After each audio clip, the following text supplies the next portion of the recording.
So, yan. Shout out sa inyo mga ka-brothers. Ngayon, mag-night adventure na naman kami. Kasama ko yung ka-brothers. Si ka-brothers Tayun, Ignacio. At si ka-brothers Josue Makinto. Ayan, maghahanap kami ng magandang spot. Kaya nanghiram kami ng tricycle, ka-brothers.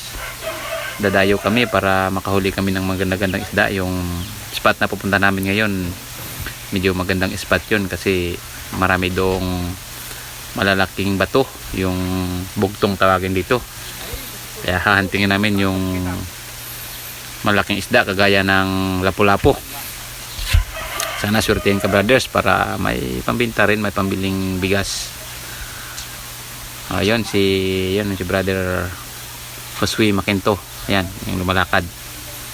So nagpe-prepare kami ng aming mga gamit para walang makalimutan. So ayan, yan ako, brothers. Ayan yung aming kapay. Yan, yung PVC lang, ginawa namin PVC, ginawa namin kapay. Kalimitan naman mga night hunting, mga kasama namin dito, ganyan ang mga ginagawa.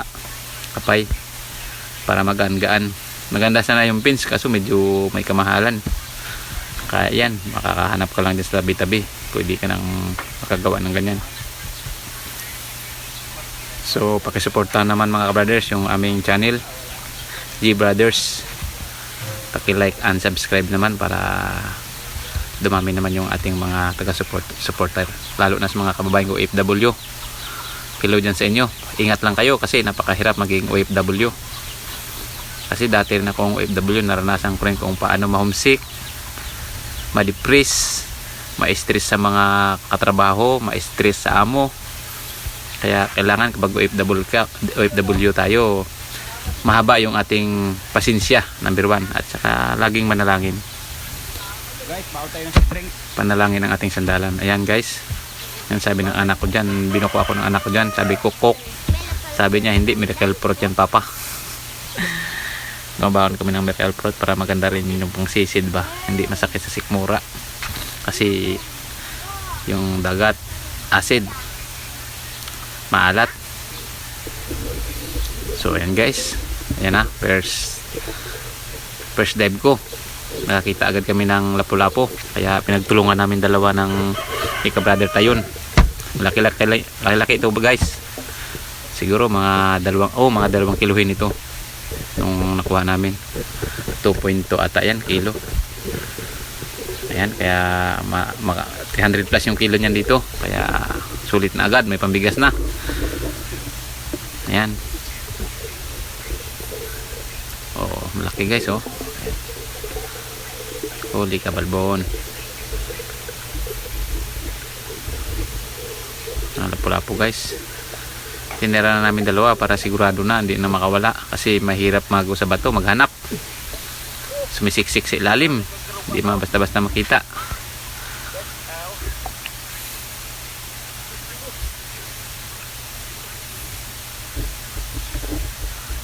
Ayan, kinukuha muna namin kasi 2 pana yung nakabaon sa katawan niya. Ang sarap nito guys, sa bawan.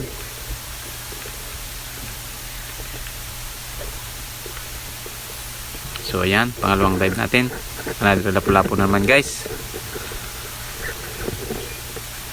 Ayan o. Maganda kasi dito guys yung spot na ito kasi maraming malalaking bato. Diyan nakatago yung mga lapu-lapu. O ayan. Ayan o. Ang gandang kulay ng lapu-lapu na ito.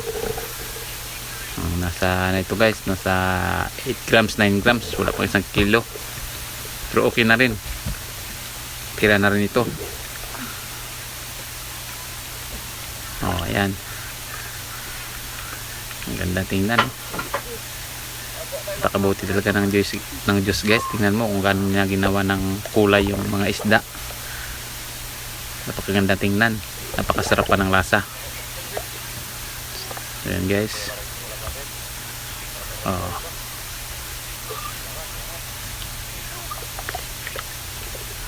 May pang ulam na. So, ayan guys, adventure ulit. Yan, nakakita ako ng yung ito, cuttlefish ba ito, yung bukya-bukya dito tawagin sa amin. Ayan, yung mayroong natutulog na isda, oh, yung mamsa na maliit natutulog sa katawan niya, oh, yan, oh. Yan, ay pwede na rin, malaki-laki na rin yan guys, kaya kinuha ko na lang yung isda. Yun, yung patabi na kami guys. Ayan, marami na rin namin kukuha namin dyan, kaso yung nabidyohan ko lang kasi medyo mabilis malubat yung aking kamera. Nabidyohan ko lang yung mga magandang klaseng isda na nakuha namin. Itipid ko yung battery namin guys, para kahit paano meron akong may post. Kaya nag-iipon pa ako ng pambiling bagong battery. So yan guys, ito guys, oh, sitan fish tawag ko dito guys. Yung tawag nila dito yung patagan tawag sa amin. Ayun, may sungay nanunungay, tapang.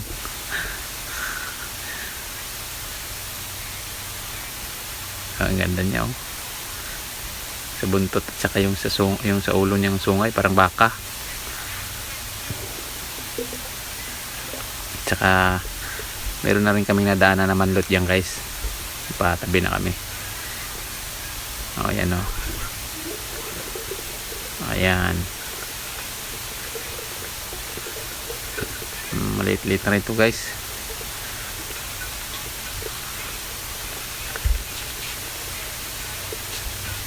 Manlot rin tawag nito sa inyo guys. Paki-like and comments guys, anong tawag niya sa inyo. So maraming salamat sa mga nanonood ng aking video. Paki-like and subscribe guys. Salamat sa inyong suporta. Sana hindi kayong magsawang manood.